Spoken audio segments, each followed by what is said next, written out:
दोस्तों बहुत बड़ी खबर निकल के आ रही है महाराष्ट्र लॉकडाउन से जुड़ी हुई। आपको बता दें कि महाराष्ट्र में 2 हफ्ते के कड़े लॉकडाउन की टास्क फोर्स की सिफारिश पर कल 11 बजे अजीत पवार के साथ बैठक करेंगे सीएम उद्धव ठाकरे। अगर आपको विस्तार से इस खबर को बताएं तो महाराष्ट्र में कोरोना संक्रमण की बेकाबू होती स्थिति में कोविड टास्क फोर्स के साथ राज्य के मुख्यमंत्री उद्धव ठाकरे की रविवार को शाम महत्वपूर्ण बैठक के दौरान मुख्यमंत्री ने कोरोना के प्रसार की रोकथाम के लिए 8 दिनों के लिए लॉकडाउन के पक्ष में दिखे। और साथ ही आपको बता दें कि दूसरी तरफ कोविड टास्क फोर्स के कुछ सदस्यों ने कहा कि चेन ब्रेक करने के लिए 14 दिनों के कड़े लॉकडाउन की जरूरत है। ऐसे में बैठक के दौरान 2 तरह की राय निकल करके सामने आई है। इस बैठक में खत्म होने के बाद उद्धव ठाकरे ने राज्य के स्वास्थ्य मंत्री राजेश टोपे के साथ विस्तृत रूप से चर्चा की। इसके बाद राजेश टोपे ने बताया कि कल यानी सोमवार को सुबह 11 बजे एक बार फिर से बैठक होगी, जो कि यहाँ पर बैठक मुख्यमंत्री उद्धव ठाकरे और राज्य के उप मुख्यमंत्री अजित पवार के बीच होगी। साथ ही आपको बता दें कि इधर कोविड टास्क फोर्स के साथ बैठक के दौरान बेड की संख्या, ऑक्सीजन उपलब्धता और साथ ही वेंटिलेटर को लेकर के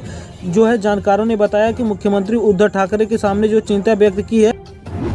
दोस्तों अगली बड़ी खबर निकल के आ रही है किसान आंदोलन से जुड़ी हुई, जो कि राकेश सिंह टिकैत को लेकर के। आपको बता दें कि टिकैत की सरकार को चेतावनी, जिससे शाहीन बाग का आंदोलन मत समझ लेना। अगर आपको विस्तार से इस खबर को बताएं तो भारतीय किसान यूनियन के नेता राकेश सिंह टिकैत ने सरकार को चेतावनी देते हुए कहा है कि शाहीन बाग आंदोलन की तरह कोरोना का डर दिखा करके सरकार किसान आंदोलन को खत्म नहीं करवा सकती। साथ ही उन्होंने आगे ये कहा कि पूरी सरकार इस समय से बंगाल में है और इसीलिए किसान भी अपने खेतों में है। और जैसा कि आपको बता दें कि सरकार दिल्ली लौटेगी, किसान भी यहाँ भारी संख्या में लौट आएगा। उन्होंने कहा कि कोरोना की हालत को लेकर के सरकार पर तंज भी कसा। उन्होंने कहा है कि टिकैत वे हैं जो कि हार नहीं मानने वाले हैं। जिस राज्य में चुनाव होते हैं क्या वहीं कोरोना नहीं फैलता। उन्होंने आगे ये भी कहा कि उन्होंने कहा है कि किसानों को जहां मीटिंग करनी होती है वहीं कोरोना का हवाला दिया जाता है। जहां पर चुनाव होते हैं क्या वहां पर कोरोना का आड़े हाथ नहीं लिया जाता। और साथ ही उन्होंने कहा कि जहां पे राजनेता अपनी रैली करते हैं वहां पे कोरोना अपना दुम दबा के भाग जाता है। क्या केवल किसानों की रैलियों में ही कोरोना का होना जरूरी है क्या। और साथ ही उन्होंने और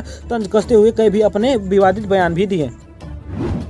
अगली बड़ी खबर निकल के आ रही है पश्चिम बंगाल से, जो कि गृह मंत्री अमित शाह से लेकर के। आपको बता दें कि अमित शाह का ममता पर निशाना, कहा कि कोच बिहार की हिंसा दीदी के भाषण का नतीजा। अगर आपको विस्तार से इस खबर के बारे में बताएं तो पश्चिम बंगाल में चुनावी रैली के लिए पहुंचे अमित शाह में कोच बिहार में हुई हिंसा को लेकर के ममता बनर्जी पर निशाना साधा है। उन्होंने कहा है कि कोच बिहार में हिंसा जो हुई है वो दीदी के भाषण का नतीजा है। उन्होंने आगे कहा कि बंगाल में जनता से माफी मांग लेनी चाहिए। साथ ही उन्होंने आगे ये कहा, अमित शाह ने आज रविवार को कहा कि बंगाल के चुनाव एक बहुत ही दुखद घटना हुई है, जो कि कल सीआरपीएफ के असलहे छीनने का प्रयास किया गया, जिसमें सीआरपीएफ को गोली चलानी पड़ी और साथ ही इस फायरिंग में 4 लोगों की मौत हो गई। यह एक दुखद घटना है जिसे हमको अफसोस है। और साथ ही उन्होंने कहा कि मैंने ममता बनर्जी के बयान सुने और साथ ही उसी बूथ पर ऐसा हुआ जहां पर युवक आनंद बर्मन की हत्या हुई, लेकिन ममता बनर्जी ने उनके मौत पर कोई भी अफसोस या दुख नहीं व्यक्त किया। उन्होंने आगे कहा कि हम उन 4 लोगों की मौत पर बेहद ही दुख प्रकट करते हैं और साथ ही आनंद बर्मन की मौत पर दुख प्रकट करते हैं। साथ ही मैं कहना चाहता हूँ कि ममता बनर्जी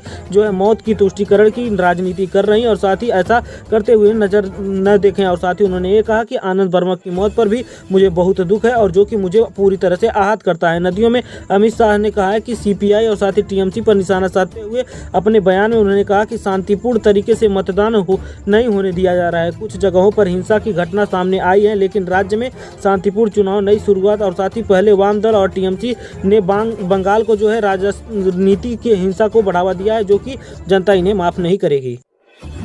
दोस्तों अगली बड़ी खबर निकल के आ रही है केजरीवाल से जुड़ी हुई। आपको बता दें कि केंद्र सरकार नहीं खोलने दे रही है वैक्सीन सेंटर। 3 महीने में पूरी दिल्ली को लगा सकते हैं टीका। दोस्तों अगर आपको विस्तार से इस खबर के बारे में बताएं तो देश में कोरोना के मामले तेजी से बढ़ रहे हैं। ऐसे में राजधानी दिल्ली में भी प्रत्येक दिन बीते दिनों से अधिक मामले सामने आ रहे हैं और साथ ही इसका फासला बढ़ता ही जा रहा है। ऐसे में दिल्ली में कोरोना की स्थिति और वैक्सीन को लेकर के मुख्यमंत्री अरविंद केजरीवाल ने रविवार को आज तक के सम्मेलन में हिस्सा लिया और उन्होंने मौजूदा स्थिति पर चर्चा की। आज तक के साथ बातचीत में दिल्ली के मुख्यमंत्री अरविंद केजरीवाल ने कहा कि कोरोना के बढ़ते मामलों को देखते हुए ऐसा लगता है कि स्थिति चिंताजनक है, लेकिन घबराने की जरूरत नहीं है। दिल्ली में कोरोना की 4थी लहर है। उन्होंने आगे कहा कि हालांकि दिल्ली में स्थिति अभी नियंत्रण में है। सीएम केजरीवाल ने कहा है कि केवल यह कहना है कि लोगों के लिए कोरोना संयमित नियमों का पालन नहीं किया, इसीलिए इस मामले को हमें भोगना पड़ रहा है।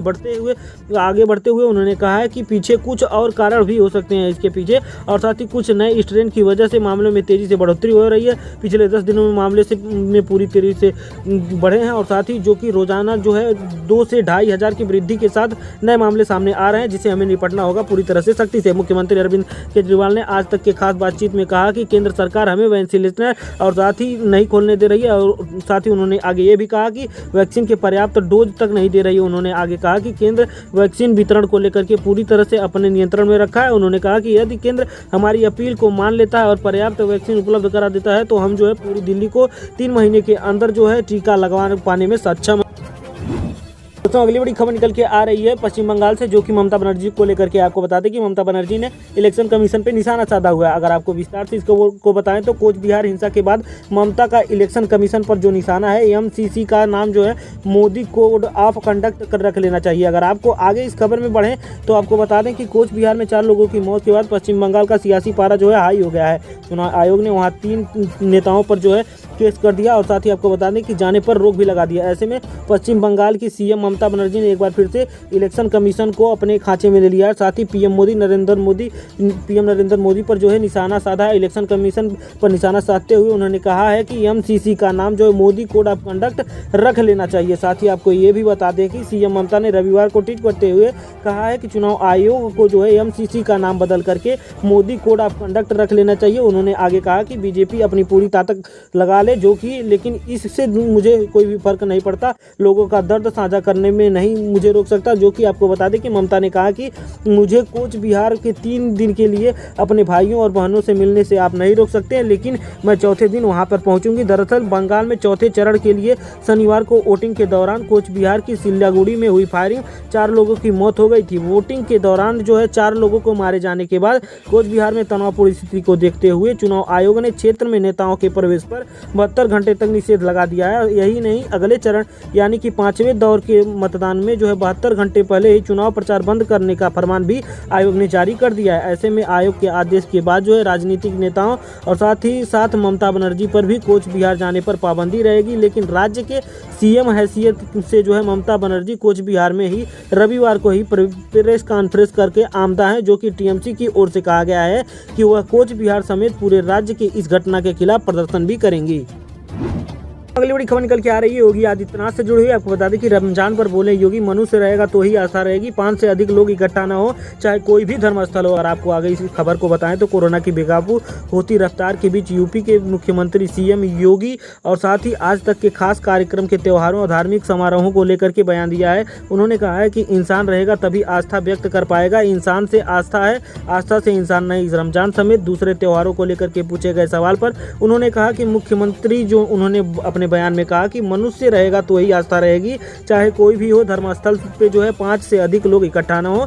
सीएम योगी ने आगे कहा कि इस मसले पर जो है धर्मगुरुओं से हम बात करेंगे। उन्होंने आगे कहा कि कल परसों सभी धर्मगुरुओं से इस पर बेहद चर्चा की जाएगी। हम उनसे अपील करेंगे कि मनुष्य के जीवन को प्राथमिकता दी जाए और साथ ही कोरोना के संक्रमण को अगर रोकना है तो सख्ती से पालन भी करना होगा। यूपी के सीएम जो है आगे कहे हैं कि कोरोना वायरस संक्रमण की दूसरी लहर पूरी तरह से जो है खतरनाक है, जो कि हमें पहली लहर का अनुभव कराती है और साथ ही इसीलिए हम व्यापक रूप से जो है रणनीति बनाएंगे। सभी कोरोना नियमों का पालन करते हुए त्यौहार मनाएंगे और साथ ही पर्व भी पूरी तरह से मनाएंगे। वहीं वैक्सीन पर जारी सियासत के बीच सीएम योगी ने कहा कि यूपी में वैक्सीन की कमी नहीं है। साथ ही देश दुनिया का सबसे बड़ा वैक्सीन प्रोग्राम जो देश में चल रहा है, यूपी में 6000 केंद्रों में जो है वैक्सीन चल रहा है, जो कि वैक्सीन की बर्बादी को रोकने के लिए रणनीति बनाई जा रही है। वैक्सीन की कमी के सवाल पर उन्होंने कहा है कि प्लानिंग के स्तर पर जो है राज्य सरकारों की शिथिलता के चलते यह समस्या आई होगी, तो मैं इस पे कुछ भी बात नहीं कर सकता। उन्होंने कहा कि नहीं तो वैक्सीन पर्याप्त मात्रा में उपलब्ध है। सीएम योगी ने आगे कहा कि हमारा प्रयास है जितनी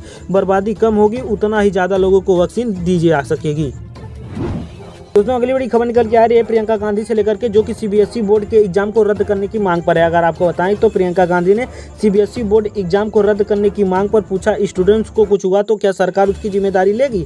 और साथ ही उन्होंने आगे ये कहा, अगर आपको विस्तार से बताया तो प्रियंका ने शिक्षा मंत्री को लिखे पत्र में जो है कहा है कि बढ़ती महामारी के दौरान इन परीक्षाओं में बैठने के लिए छात्रों को मजबूर करने पर किसी की भी परीक्षा में केंद्र की बड़ी संख्या के छात्रों को संक्रमित होने की स्थिति पर जो है दर्शाता है। सरकार और केंद्रीय माध्यमिक शिक्षा बोर्ड यानी कि जो है सीबीएसई को जिम्मेदार ठहराया जाएगा। और साथ ही आगे उन्होंने ये कहा, कांग्रेस नेता अपने खत में कहा है कि प्रियंका गांधी ने कहा है कि सरकार और सीबीएसई को इस पर विचार कर लेना चाहिए एक बार फिर से कि क्या वे छात्र या फिर अन्य किसी कानून जिम्मेदारी लेने के लिए तैयार हैं। अगर तैयार हैं तो इस पर कोई भी बात नहीं है जो कि इस तरीके को महामारी को बुरी तरह से प्रभावित कर सकते हैं। ऐसा करने पर उन्होंने कांग्रेस महासचिव ने कहा कि देश में कोविड-19 के 1 लाख से अधिक मामले सामने आ रहे हैं तो लाखों बच्चे जो है उनके माता पिता और साथ ही महामारी की दूसरी लहर बीच शिक्षा और साथ ही परीक्षा में जो है पूरी तरह से बाधित हो जाएगी। एकत्र होने के बाद से डर एवं आशंका जताई जा रही है और साथ ही इस पर केंद्र को फिर से एक बार विचार करना चाहिए।